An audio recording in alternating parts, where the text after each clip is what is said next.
Oh, Deny is coming back. Is that true? We're good? Hold on. We just got some breaking news in the chat while I'm setting up here. Let's see here. Getting word. Deny Dennis Sutton is coming back to State College. It seems like the whole 2022 class wanted to come back. Yeah, okay. I did not realize that. I was busy setting this thing up. Wow, so we're getting everybody back. Because this 2022 class, like I remember as a recruit, when I was already here, I remember my dad saying, he was like, yo, that 2024 season when they're all juniors, that is going to be an awesome year. And that was this year. But it seems like a lot of people are coming back that weren't originally planning to do it. Sorry, I got to get this post out on Twitter, guys. You guys know I stay up to date on Twitter. Follow me at Landon Tengwall. If you're already in here, you probably do follow me, so I appreciate you. Let's see. Deny Dennis Sutton is back. Keep the whole crew. This is awesome. I mean, this is it seems like there are a group of guys that believe we got something here. We got Drew back, Katron, Nick. It's definitely exciting. I think Zaki coming back is really big because he is really talented. He had a hell of a playoff run and obviously led the team in tackles by, I think, 8. I think it's 17 tackles, while next closest was Jalen Reed. I think at like 9. So, I mean, he was flying all over the place. Obviously was the MVP of the game against Boise State. And, man, it's fun that he's coming back. Let's see. All right. What's up, guys? How you doing? Just came in back to State for Masters, so maybe I'll run into you sometime. For sure, James. I would love that. I would love that, man. All right, so what today really is and what this is going to look like, this is welcome in to the first ever Behind the Wall live call show, whatever we're going to call this. A little bit of a test run for next season. Shout out to my producer here, John. I actually came up with this idea of doing some live shows. We added in some live callers, and I'm like, why don't we pull out some film too to when you guys ask me your questions. We're going to put up a phone number here in a second that you can call into, but when you guys ask me those questions, I will able to answer it, but then also pull up the film to back it up of, my statements. You guys know how I roll over here. We're always dealing with facts. So it'll be a good one. I kind of expect to do these on Mondays next year. So Saturdays are obviously the games. Sundays will be post-game show, that type of thing. And then Mondays will be live film breakdowns. As I mentioned, I am transitioning to all of college football. That does not mean that I am done with Penn State. I am just not doing only Penn State. So you will still see a lot of Penn State content. As of right now, I'll probably do 3 Penn State games, probably Indiana, Oregon, and Ohio State. But for example, week 1, not too much interest in breaking down Penn State, Nevada. I love you guys, but unfortunately, Ohio State, Texas is out there.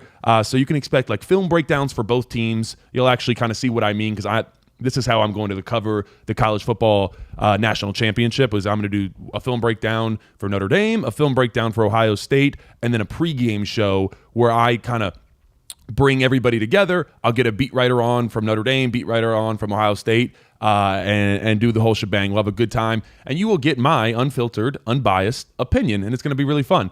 Nicholas says, Landon, what do the 2025 – oh, can you pop that back up? Yep, sorry about that. No, you're all good. Landon, what 2025 recruits do you see potentially making an immediate impact? Interesting. I'm going to be honest, because of all the people returning, let me pull up the class on 24/7. Hold on, 24/7. Thank you, Nicholas Ravillo. But I'm kind of excited. I mean, I'm excited about the fact that this is going to be a very veteran team. That was kind of my worry, that a lot of people were going to have to step up next year, and we're getting some big-time guys back. So I think it's going to be really big. I just don't know exactly. I feel like defensive tackle is a big one. Defensive end, now we get Deny back, but there's still some other question marks of kind of filling those spots. So there are going to have to be some guys that step up. I don't think there is too many guys from a standpoint of having to make a huge impact on this season next year from a freshman standpoint. I'm trying to think. Let me know if I'm wrong. I mean, there's a couple. I mean, Luke Reynolds is the 24 class, right? I mean, let's talk about the 24 class for a second. Max Granville, going to be a superstar. I'm really excited about him as him being the backup for Abdul Carter in that third down pass rush package. I think that's huge. Really excited about him and his potential there. Couple other people. Tyseer Denmark, Who knows what's going to happen with the wide receiver room, who's going to leave, who's going to stay. We're bringing in some talent, but Tysier Denmark seems to be here to stay. I'm excited. When you just look at him, he kind of just looks like the good receivers now. Jeremiah Smith, like those compact, strong body, strong hands.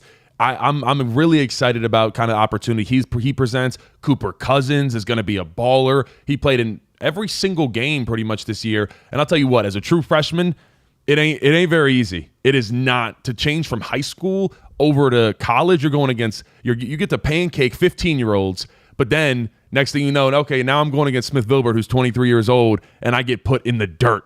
We'll have to talk about that one day. So, all right, is Hagens here to stay? We do not know the answer to that, brother.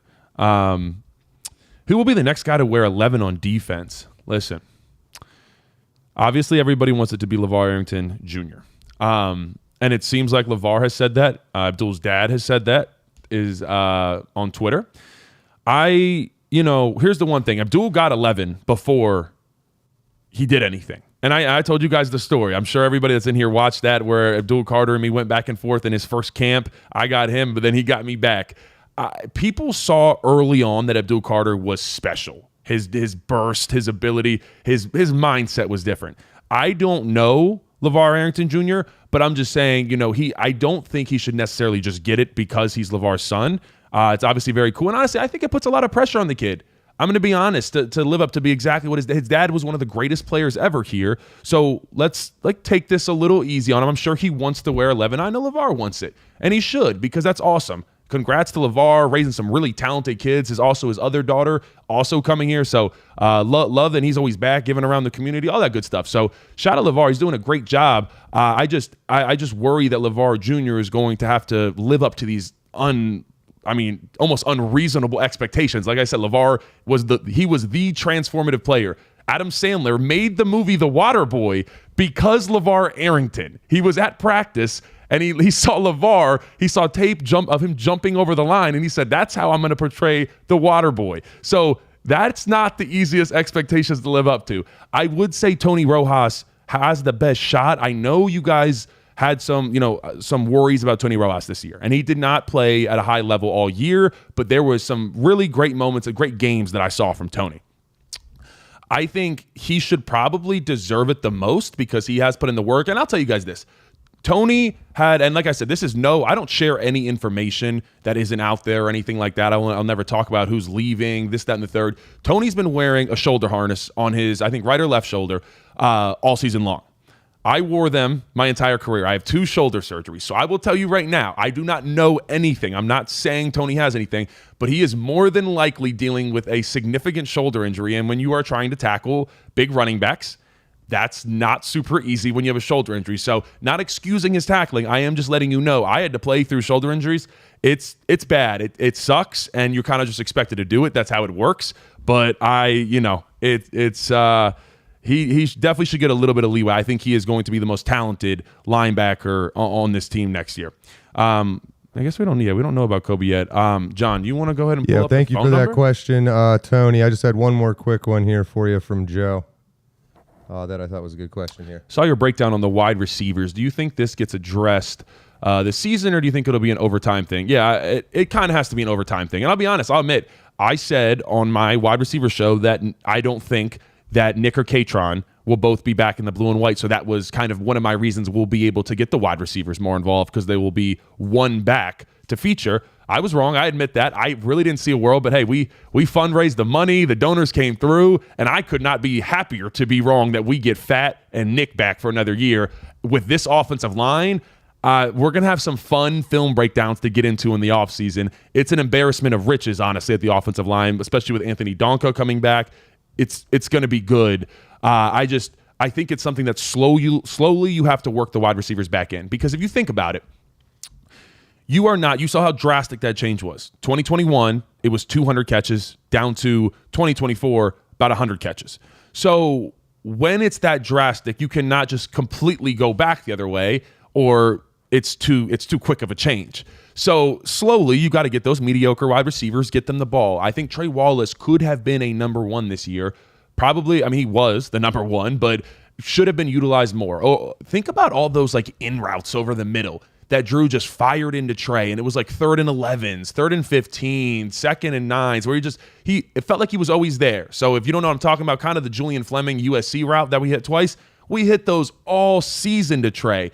And people think about the Ohio State play in the end zone, and they get mad at him for it. Well, guess what? The play before that happened, Trey made a fantastic catch that Drew laid up. Trey laid out for it in between Caleb Downs and the cornerback and made a great play. So, Kotoniki, did he get a little cute? Yes. We threw it up. We should have just given the ball to Katron Allen. But when Trey was hot, then we wanted to feature him and throw him the ball. So I don't blame him. I just think it compiled over time and compounded of not so great wide receiver recruits. Okay, we're going to get them involved less and less and less. And it wasn't, I don't think that Franklin, Kotoniki, Yurcich came in and said, no, we're not going to pass the wide receivers. It was just the wide receiver play continued to kind of go down with not getting great recruits, especially after kind of Jahan. And then you compound that with like having Tyler Warren, Theo Johnson, Brenton Strange, Katron Allen, Nick Singleton. Well, who are you going to give the ball to? And that's why I said that they were never wrong for scheming around the running backs or the tight ends, because that was our strength. But I just want to be clear that it burned us in the long run, because you cannot neglect that and then turn around and say, hey, where are the wide receivers in the big game? Well, they're where they were all season, not really being utilized. So I went over all this. Healthy Caden Saunders, too. I was a big fan of Caden. I'm excited about that. So, yeah, we're getting a lot of help back. It should be fun. I'm sure there will be some movement. We'll see what happens. There's another transfer portal window in the spring after spring ball, so expect movement then. We got some time. We got Drew Aller back. He is still one of the best quarterbacks in all of college football. Got the rushing attack back. Listen, if we can get a couple weapons, Luke Reynolds is going to be the guy at tight end. Khalil Dinkins, which I'm going to pull up this clip when we start watching tape here in a second. Khalil Dinkins is the real deal as a blocking tight end. He's going to do his thing in the receiving game, but Khalil Dinkins, I'm excited about this cat. He loves to block. I think having Ty Howe in that room as a former Penn State offensive lineman, he gets so cynical and happy when there is just people getting pancaked. And it's not, it doesn't just happen because Ty Howe's the coach. I'll tell you this. It happens because after practice, after winter workouts, Ty Howe says, hey, we're going to go work on blocking drills and making sure our feet are moving, making sure that our hands are inside. And he trains them with that intent. A lot of tight ends now just want to be wide receivers. And so they go and do extra catching drills. And they're like, nah. But all the tight ends are bought in because of who Ty Howe is. And then because of the drills that he puts them in, they then succeed. So he's putting them in the right positions to succeed. And then from there, he has the room, and the room trusts him. And that means a lot.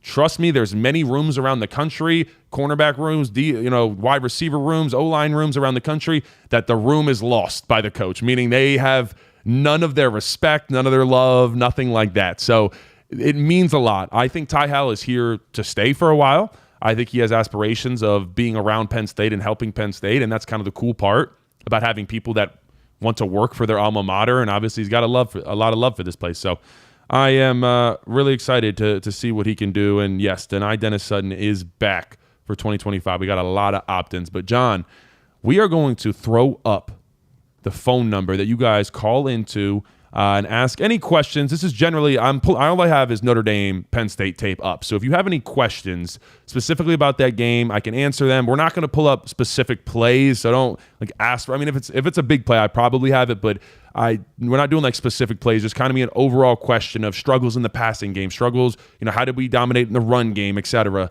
So whatever you guys are feeling, ring in. We got one. We're cooking. Hello, you are behind the wall with Landon Tengwall. Who is this?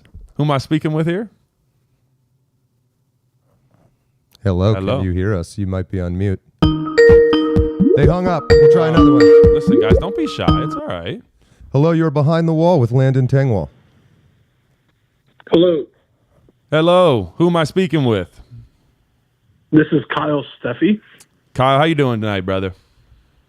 I'm great. So first of all, I just want to say thanks for all the analysis that you do. I think it was great. I did a couple of years as a D1 GA and assistant and analyst. So seeing the in-depth analysis, I think is great for the average fan and getting, in-depth breakdown of some stuff. One thing I don't think the receivers get enough credit for is their blocking in the run game. I know you mentioned it with Fleming a little bit, but could you just break down a couple plays maybe from Notre Dame on how the receivers were able to get to the second, third level and kind of spring the tailbacks for the longer runs? Yeah, so, I mean, here's what I will say. There was a lot of moments, especially later in the game, where the wide receivers did struggle. I'm going to be honest. I'm not saying the wide receivers didn't block well. The plays that I saw, especially, it was big for the tight end. So, John, can you pull up run game number 4?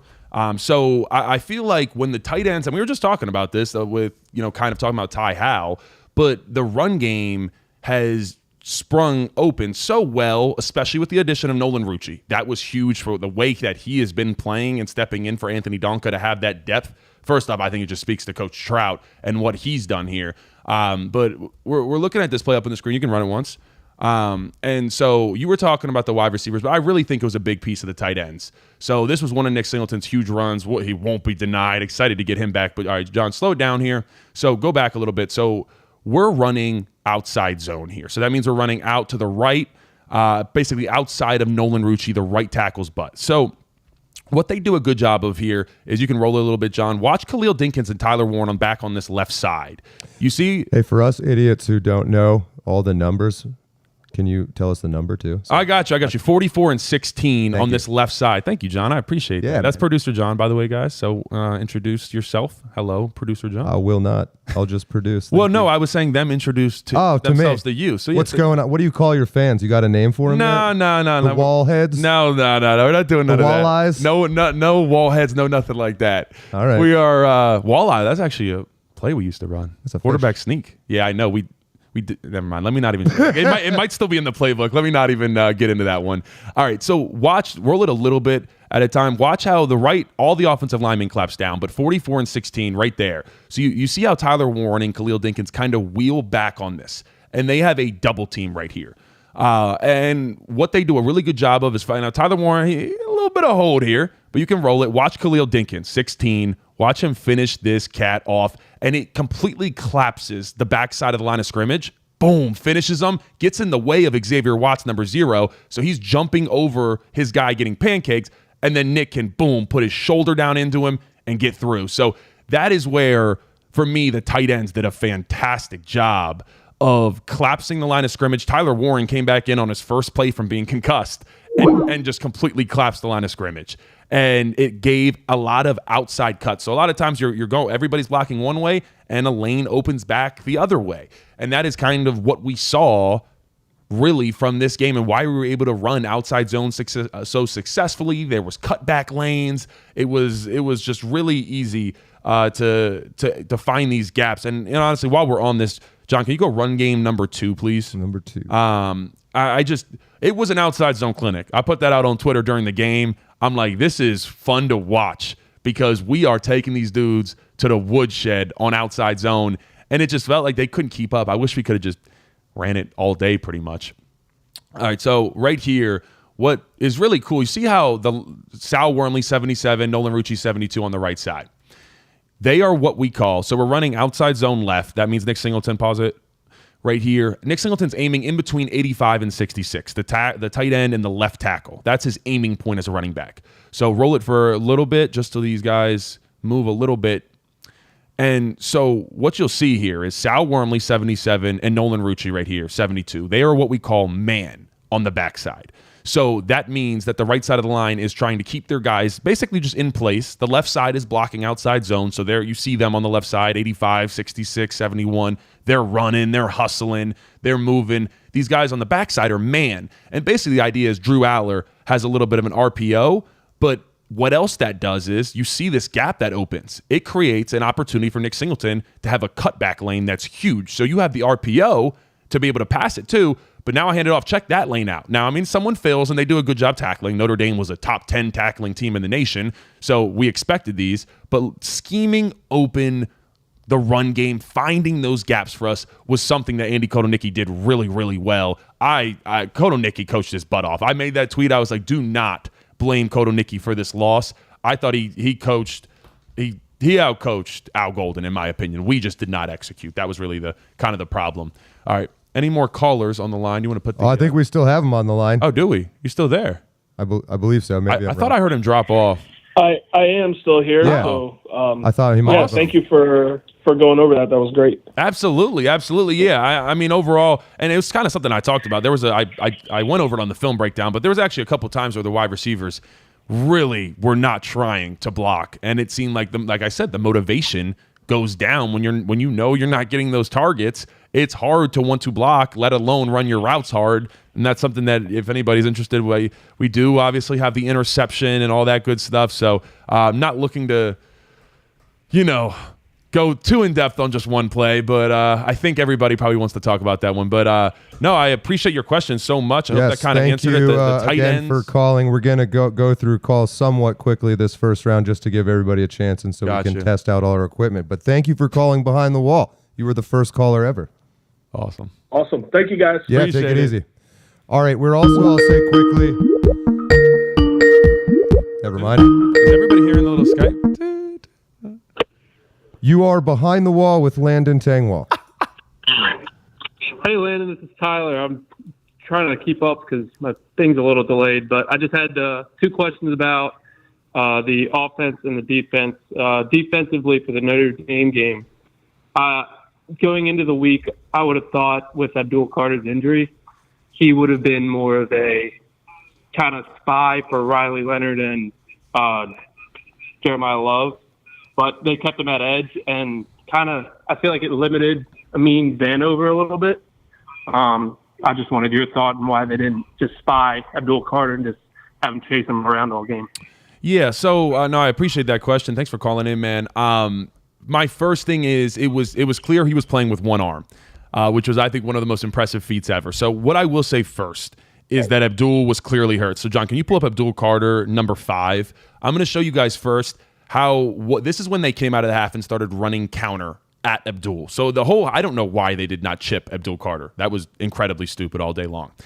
He had one arm, but watch him over here. Abdul Carter is over here, number 11. Watch when they run counter. They got a tight end just coming to block him. He can't take it on. Like, he has to keep – you see his left arm? That's why he's getting kind of thrown out of the club. He can only take it on with one arm. So what you are saying is correct in the fact that it is really difficult for him to take on any block and be effective at the line of scrimmage. So that's obviously why they moved him to the other side so he can just use that inside arm. But you watch him here. He's not setting really any type of edge. He's getting kind of, moved out of there pretty easily. Now, what I will say is there was a couple times where he did almost – spy the running back. John, can you go Abdul Carter, number 2? And they kind of spied him from a DN position, which what I thought was kind of interesting because it was like, hey, he's not effective taking on the blocker, so why not spy him? Riley Leonard can't roll out one way, but he can also kind of just watch him. So if you watch here, he tracks him down from the other side of the field with one arm. And you can see at the end, he's holding his arm to his ribcage. So pause the race. So Abdul is right in front of 59 and that tight end number 9. You see him standing up right there. So what he sees, pause right here, John.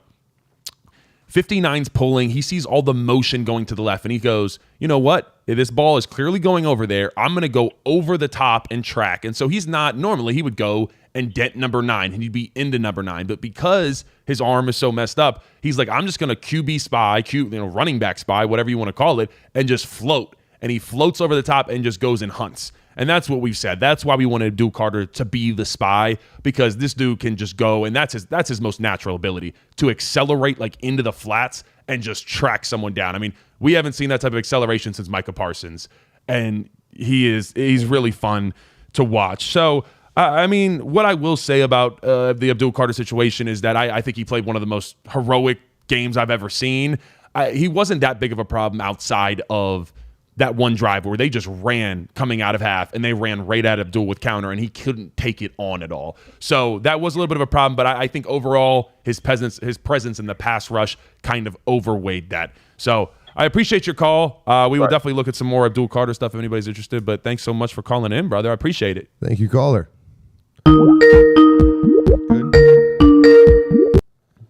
You are Behind the Wall with Landon Tengwall. Hey, guys. Hi, Landon. Hey, What's John. up? How are you doing? What's going on? What's going on? How you doing, brother? What's your name? This is Ryan Sherd from Texas. Ryan, what's up, man? I know your name. I always see your support, man. Really means a lot, brother. Hey, man, I've really appreciated your watching you grow so far this year, and best of luck going forward. Yes, so sir. I'll still be here. Hey, real quick, I wanted to go back. I haven't had a chance yet to watch your breakdown of the wide receivers, but every time I see you show all 22 and we start looking at the wide receivers, there is just little to no separation. And I'm curious from your standpoint, is that a route tree issue where we're not putting the wide receivers that we have in the best position to be successful? Is that just simply not having elite talent versus who we're going up against? Or just can you give me a little bit more insight as to what you're seeing on film? Yeah. So one thing I will tell you, if you have not watched the wide receiver 0 catches video, it was my best video I've ever done. No doubt Penn State wide receiver problems go much deeper than 2024. This will definitely answer all your questions. And I really talk about how it is a trickle-down effect that has went back from 2021 till now, and it has compounded over time, and that's why we're missing. But we can talk about just in general of why we are just having struggles right now. John, can you go passing struggles number 2, please? Mm-hmm. And so, I mean, there's a multitude of things. Look. I mean, our wide receivers are not as talented as Oregon and Ohio State. I think anybody can admit that. So there is a little bit of a talent difference right there. Okay, so let's talk about this play. We go up top to Tyler Warren and we miss him. So just by a little bit. And by the way, these are the plays that Notre Dame made all day that we did not, and we still almost won. So what we have, John, you can roll it for a second. They're running little cover 3. And the problem is that Nick Singleton, so go back a little bit before he even throws this, right there. You have Nick Singleton for a first down. Tyler Warren throws a block. We could be talking touchdown here. And he decides to take the shot that is essentially it's basically a hole shot in between the flat defender and the high safety. And he's trying to fit that in there, and he kind of, short arms it a little bit and then puts it high, and it's like, clearly the delivery was not all the way there for Drew Aller. So instead of taking that pass to Tyler Warren, I would have loved the check down there to Nick Singleton. It's second down, it's 2nd and 6. Let's get into probably 1st and 10, but not easily 3rd and short. And that is the problem. We are behind the sticks a lot. We are getting into 2nd and 7s. We're getting into 3rd and 8s. And then it starts to just get really difficult. Like it's so hard when you get behind the sticks and your play calling becomes different because then you can't stay in rhythm and we can't continue to run the ball with outside zone and just pound them into the ground if we're in 2nd and 8 and then 3rd and 7. So that has been kind of the other problem. What I will say, John, can you go passing struggles number 3? This is what I mean when you watch the video, and I'll just kind of say they have been schemed out a little bit. They have been neglected, the wide receivers here at Penn State, because the other players are, our running backs and tight ends are just better than our wide receivers. Right. All right, so right here to start, Nick Singleton is in the slot. We are scheming up, and it honestly kind of got there. It just kind of like he gave up a little bit, might have gotten held a little bit, but we just pause it right here. Put in Julian Fleming. He is only coming in to block, which I respect the hell out of him for that because he knew he was only blocking these past 7 games, and he's still blocking his butt off. But Nick Singleton's in the slot here. We are running a slot fade to our running back. Why? Like, that is the like I get Nick Singleton is a good route runner. I get it. I understand you use him a lot in the receiving game. That has been a huge piece of Andy Keldernicki's offense. I love it. And he did a great job getting him the ball in the screen game early. But a slot fade to your running back, like you don't think that would be better utilized to give to a wide receiver, someone that actually runs those reps all day? I mean, how many slot fades is Nick Singleton really doing when he has to go get running back carries? He let's be real even if here. You don't hit, even if you still don't hit it, my contention is that you're better off throughout the year consistently giving your wide receivers the opportunity or the chance, because I guess going back to the video that you put out there, the more opportunities you give them, the more engaged they're going to be, play in and play out. So I don't know. Like, I feel like we just don't consistently give them the opportunity to make plays, and you're not going to get plays made in the big moments when you're not giving them those opportunities. You're not going to hit every one of them, so you got to have a volume of those types of plays or those types of opportunities so that they can make them, from time to time. Yep, no doubt. I'm right there with you. It's going to happen slowly. It's not going to be an overnight fix, but slowly get the wide receivers more involved and get them in the game plan. I appreciate you calling in, brother. I really appreciate the support, Landon. man.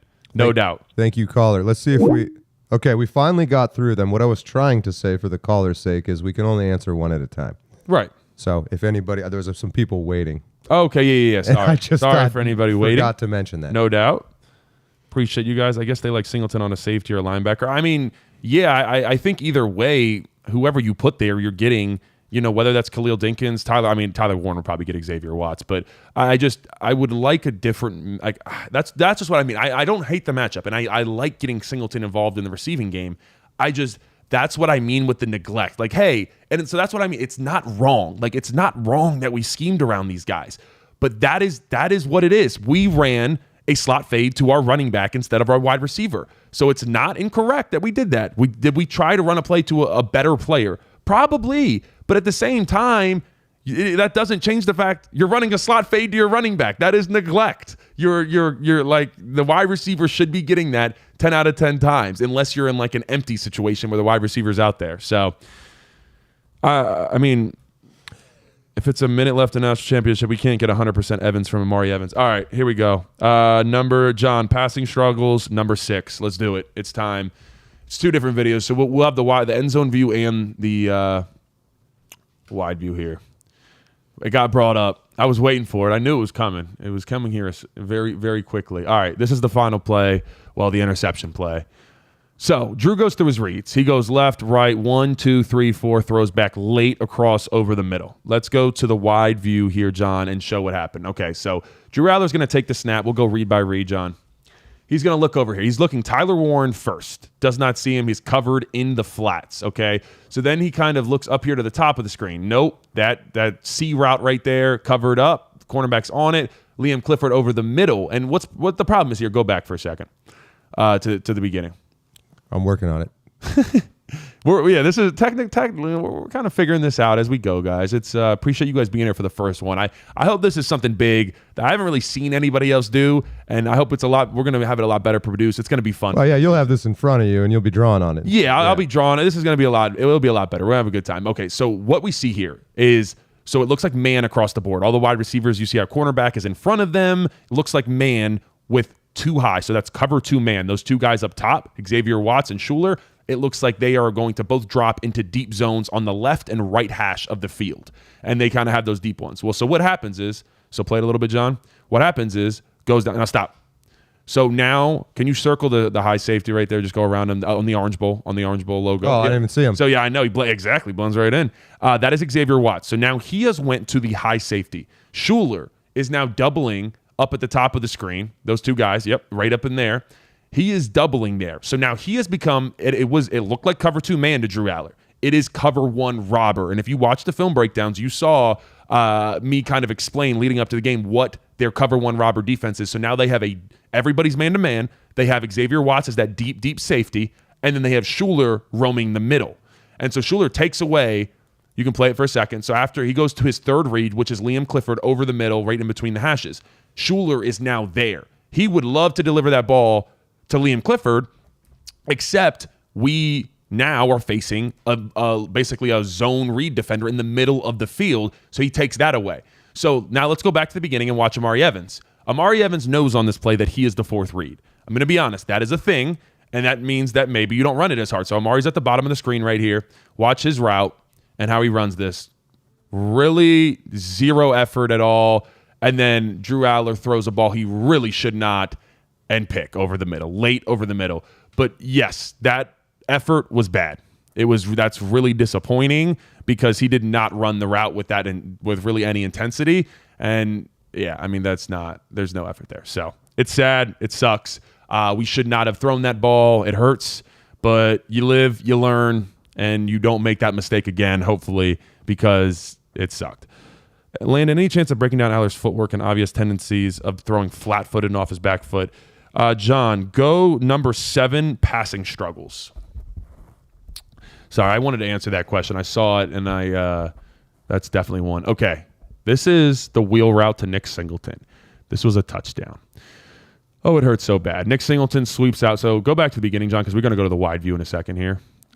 So what happens here? Go for a little bit while Nick Singleton kind of gets out into the line of scrimmage. So right here, watch, stop. Look at Tyler Warren right up here on the right side of the screen. 44, yep, right there. Look at him right there. He's setting a pick, a legal screen for Nick Singleton here. It's number 4, that linebacker has Singleton. You see how he now has to go underneath Tyler Warren. Tyler Warren bumps him off. So this is the scheme. Boom, gets bumped, and Nick Singleton's running full steam ahead. Look, he got bumped by Tyler Warren. He's fallen over. Kotonicki schemed it up great. Now eyes on Drew Aller, the quarterback. Look how he has a free rusher coming free off the left side of the line of scrimmage. Watch Drew Aller and his throwing motion right here. Jumped. All right, John, hey, turn your mic off. Enough out of you. All right, go back and let's watch it one more time. This is not good. So he is just... I'm sorry, man. I just hadn't seen that before. No. Listen, it's all good. That's really bad. When you're jumping away, falling away, that is not a world you want to be in. That should only be happen if you're getting hit. When he is, that's 3 yards away. You have to lean in and maybe take that hit and take the one for the team. All right, we can roll it now. And it's just, we have him. Now, so continue to go. We'll see the wide camera, the all 22 angle. That's just so you know, that's the end zone. This is the all 22 technically. Watch it. It's beautiful. Watch Tyler Warren set the screen. Nick Singleton gets out into the flat. Oh, and that is, pause it right there. That is probably a touchdown with Nick Singleton. I'm not even saying he gets up the sideline. He'll probably reverse field, go across, shake some people. That was a huge play that we missed. That really hurts. And that is a confidence thing. Of course, it was mechanics, but it was a confidence issue of not being able to stand in there and kind of be able to deliver that one. Hurts, man. So we have any more callers? He's not Pat Mahomes. Yeah, well. So you'll learn that after you pull that number down for a little bit, the calls will die down. So you want to throw the number back up. We'll be in here for a little bit longer. Bring your face. This is fun. I really appreciate you guys coming through. This is a good time, man. I'm excited to do this next season, and maybe we'll do. I don't really know how we'll do. I don't even know how we could. Maybe we'll do this after the national championship. We'll see what happens if we get a. I know it is unfortunately the two teams that Penn State probably hates the most, Ohio State and Notre Dame. I don't know if there's one that's worse. I'm going to be honest because, not good. And a lot of people don't like their fan bases either. I found Notre Dame's fan base to not be that bad, especially after dealing with Boise State's fan base. Because I'm going to be honest, the Boise State fan base was awful. They were delusional on the fact that they were so good.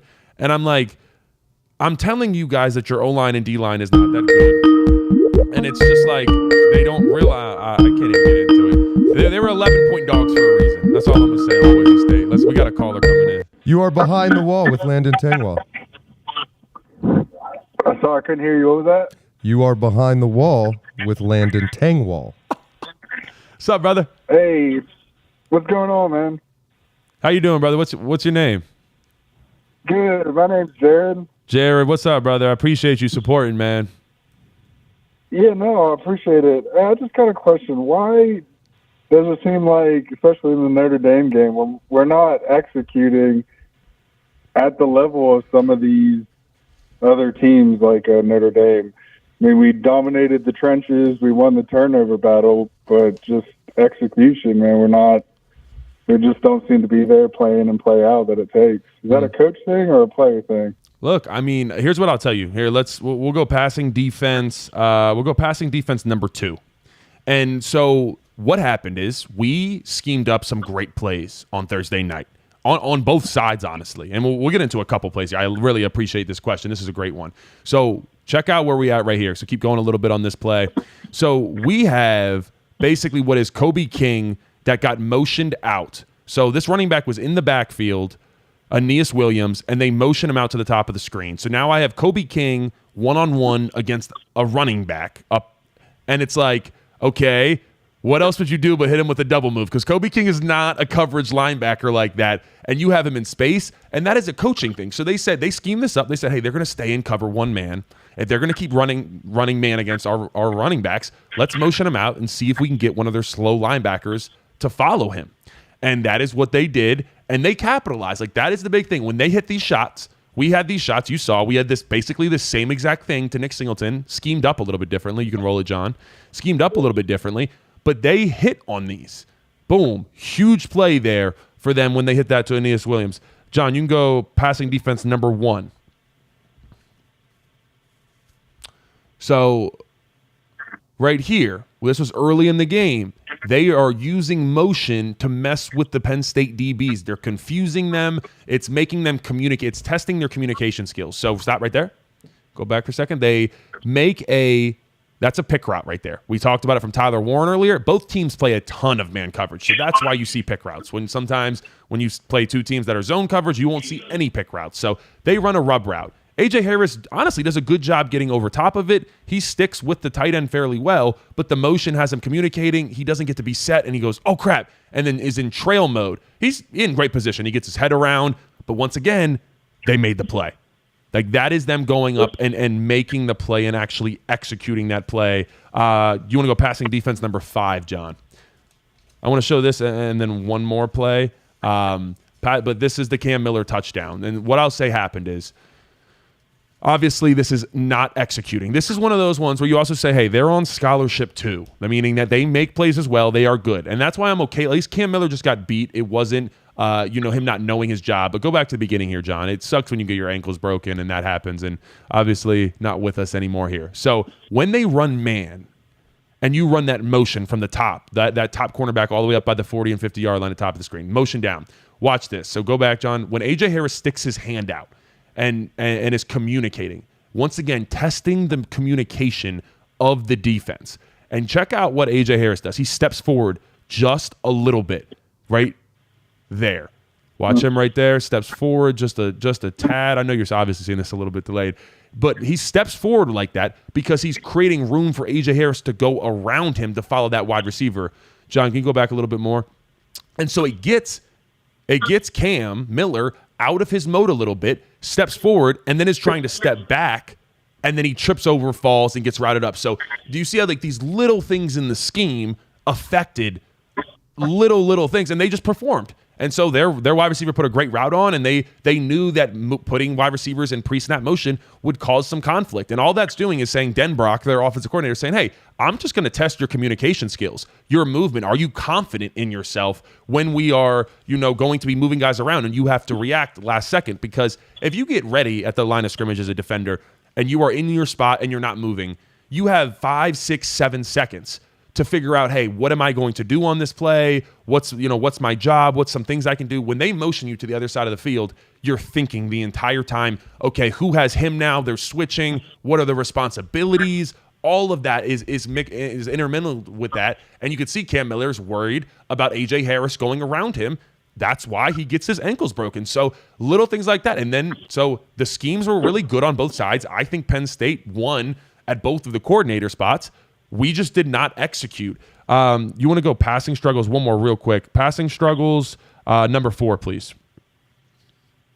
This was another missed touchdown here to Nick Singleton. Aggressive on that play. I mean, we're up a touchdown. It seems like we're getting pressure with our front 4. That we have just dropped into like a 2-man. I mean, yeah, obviously hindsight. I know hindsight 2020. I would love to have just made that drive long and say, hey, no matter what, we get the last drive. But it doesn't even really sound that good when we did get the last drive. And, obviously what happened. So, yeah, it does suck. And now we have on the screen the Nick Singleton. I mean, this is getting schemed open perfectly, John. Can you go back to the wide view real quick just to show you guys? I was talking about pre-snap motion from Notre Dame. We did it very well, too. Kaytron Allen comes in motion. They have to communicate, switch. And if you want to go back, we'll talk about the conflict player. Who is put in conflict? Look at number 15 right there. Circle, right there. And he is following Kaytron Allen. He's in conflict. He's thinking. He's communicating. Hey, over. You got him. Whatever you want to say. And then the ball snaps, and he goes, oh, crap. You see him freeze right there, and he goes, oh, no, I have this responsibility of the flat. That was all done to him because Kotelnicki schemed it that way. He can't see, and then he goes, oh, I'm going to try to get over there. The linebacker should also get over there as well. I think that was his man-to-man, but it seemed like that safety had flat responsibility, and it is perfect. That should be a touchdown 10 out of 10 times. You see Nick Singleton obviously having to go really low for it. And it wasn't, if you want to go back to Drew Aller, like we can go end zone view now. It wasn't like Drew Aller's mechanics were like awful on this play, but he just like short-armed it. He just didn't give it everything it needed. And like, this is what I mean. It sucks when you just don't execute. It's almost worse when the game plan isn't there. When the game plan's there and you don't execute, it hurts, man. You can roll it. You see him sees it. And you see how he kind of like followed the way he follows through. It definitely feels like he kind of held on to the ball a little bit and was not super confident in just spinning that thing. Yeah. And obviously wish Nick could have still brought it in, but that's much more on Drew than it is on Nick. He's got to put that way higher up. Even if you want to lob it a little bit, he's fine. But yeah, it was rough, and we were definitely outperformed on the field as far as players, and it's hard to live with that as players, but it is what it is. But I really appreciate your call, man, and your support. That question was great and really allowed me to go over some really cool stuff. All right, man, I appreciate it. Yes, sir. Have a great one. Thank you, caller. Your line is clear at the moment. Okay, you want to put the number back up for a second, and I'll talk about a. Notice Riley Leonard staying in the pocket, getting his feet set, delivering a dime, yet I keep hearing Aller will be quarterback in one next year. I mean, look, they had a good game plan. I'm not going to lie. If you can put it up for a second, but I'm going to actually have you put up on something on passing defense in a second here if you want to get – you don't have to put it up yet. Leave the number up, but we're going to talk about passing defense number 4 here in a second. But make sure you guys call in if you have any questions. I want to answer this real quick. Oh, yep. You are behind the wall with Landon Tengwall. How you doing, brother? I'm doing good. How are you? Good. What's your name? My name's Ryan. Ryan, what's up, dog? Appreciate you calling in. What is your question? Yeah, I just want to know your thoughts are on PSU Dylan. He's a good guy, man. I appreciate the work he does. He's a good media member. All right, thank you. Appreciate it, dog. Thanks for calling in. 202-922-7770. It is voice call only. You will not be on screen. Give us a call. Oh, nice voice, Sean. You could probably do a lot of. You could do something like, what was that, voice modeling? Is that a thing? A voice model? Or is that just like a narrator? I don't know. Oh, well, all right. Let's see. How do you know question. I don't already do that? That's a good point. How does Aller do better without Warren and the RB still there as his crutch? I was gonna say if you pull up a chat, I can pull it up. Oh, cool. I'll tell you. I'll start pulling them up. You are behind the wall with Landon Tengwall. Hey, how you doing? Hey, how you doing, brother? What's your name? Zach. Zach, what's up, man? What's your question? Well, yeah, I got two things. First off, as someone who lives in Ohio, you are correct. Ohio State fans are the worst. But on the game, and I've seen this over the last 10 years, it feels like just plays normally in the late game, fourth quarter, that just make me scratch my head. Like there was a play late after the interception where, it's 3rd and 3 and our DBs are 15 yards off the line of scrimmage. Like, and it every time I see that, I just scratch my head. Like, what's going on? Is that coaching? Is that trying to get too cute with some stuff? Yeah, I mean, I got to agree with you there. It wasn't like they stretched the field. The only long touchdown pass they had was obviously because Cam Miller got his ankles broken. It wasn't like they schemed up. They weren't passing the ball down the field. So I have to be with you in questioning that. I do not know why we did that. We should have been staying in press man, although I say that. And that's what Cam Miller was in press man, and that's obviously the result. So there is always that risk. And then we faced that risk, and they capitalized once again. But while we were not capitalizing, but at the same time, you do have to question it. You need to be up on them. Everything was quick passes, and we got a little bit shell shocked when their backup quarterback came in and was slinging it, and it was confident. It was quick decisions, and it was very decisive in his decision making. And I think that kind of like opens something for Riley Leonard a little bit. Here, let's look at a play here, John. Let's go passing defense number 4. And this is kind of what you're talking about, but this is once again them scheming, Denbrock, their offensive coordinator, scheming up easy passes for his guy and just making it very accessible. So we're looking at the bottom of the screen here, down Jalen Kimber and Cam Miller. And watch, they're in motion again, so they have to communicate. They're bumping over, always putting our guys in conflict. And then they run a rub route. And it's just this is one of the it's second and long, and then they make it third and short. And this is what I mean. They were staying ahead of the sticks as much as possible and these were just the basic. Like, this is the basic play that people wouldn't really remember, but that's what they hit all day long, were these basic, easy plays. They were delivering the ball on time and allowing their guys to go, make some plays. So we had splash plays on defense. We beat them. We had a better turnover battle ratio than them. They capitalized at every turn, and they took the little things and then created the big plays. And then by the end of the day, those things add up, and hey, we made enough mistakes, man. But I'm with you there. You're definitely questioning some things. I'm really interested to see who's going to be hired at defensive coordinator. Who do I think it'll be? Probably Anthony Poindexter, a big fan of his. Really, like I mentioned this on Twitter, how he has really just that safety room, the culture in there, the guys they're pumping out. It is an elite mindset. And I can tell you guys, being around Poindexter, he is a player's coach in the sense that he's going to push you, but he loves on you. He checks in on you. He builds a real-life relationship, and that's why the guys play so well, because they trust him and they want to play for their coach. You saw that with Manny Diaz. It is that way with Poindexter.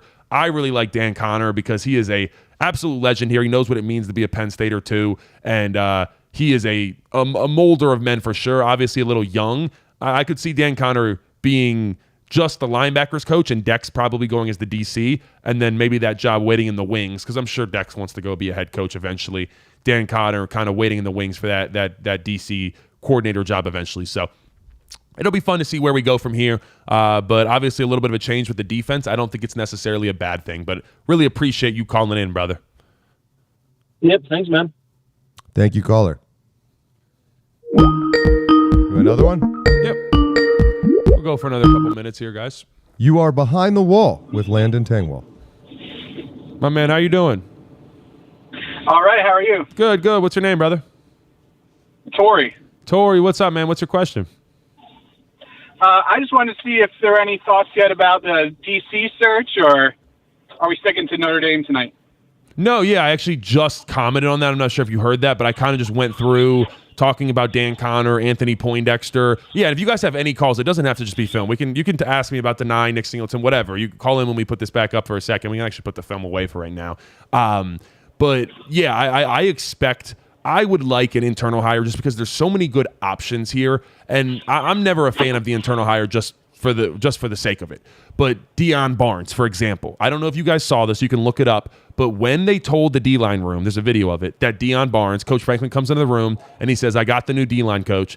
And everybody just looks at him and he goes, "He's in this room." And Deion was the interim guy for that at that time. So then they go bananas. Yeah. They go crazy for him. And that's because they love Deion Barnes and he can get the most out of them. And so you saw that. You saw Keziah Izzard stepping up this past weekend. You saw Amin Vanover stepping up 2 weeks ago. You saw the constant greatness of Abdul, of Denai, of Zane Durant. He needs a little bit more credit for what he's done. Deion Barnes does. So I'm really impressed with what he's done really over this time period. But, man, I mean, overall, I'm excited for the defense. I think it does need to be an internal hire, whether it's Dan Connor, whether it's Anthony Poindexter. There's just too many people that these guys love to play for, and that means something instead of just bringing in someone else. Like Tom Allen obviously sounded good. Yeah, this was the moment right here. We're putting it up on the screen. Good job, John. This is awesome having John work this stuff. But if you're he walks out of the door and he's already in the room. Just goes crazy. And they basically just attack him and beat him up. So you can cut it off, John. So that is what I mean when those internal hires really do matter, when they're not only great coaches, because you've seen that Anthony Poindexter's a great coach. You've seen that from what the safeties do, but I am telling you how the people feel about him on the inside, that he is just a molder of men and that they want to play for him. Like I said, you saw that with Manny Diaz defense. I think we can get the same thing out of Poindexter. It didn't really seem like we had that with Tom Allen. You guys know me. I always shoot you straight. I don't just sugarcoat stuff. That's what it felt like. So, yeah. That's what I would expect. I would love Dan Connor waiting in the wings, though, and I think that is probably maybe his dream one day. And I know a lot of these guys, Dex, want to be head coaches eventually. So I think we're in a really good situation with a really talented defense. So I appreciate you calling in, man. If you have time for another, I was just going to comment. Do you have any insight on, like, Allen leaving? Like, was it a family thing? Was it a money thing? Because I think like when he initially got hired, he wanted to be like a lifer, conclude his career here.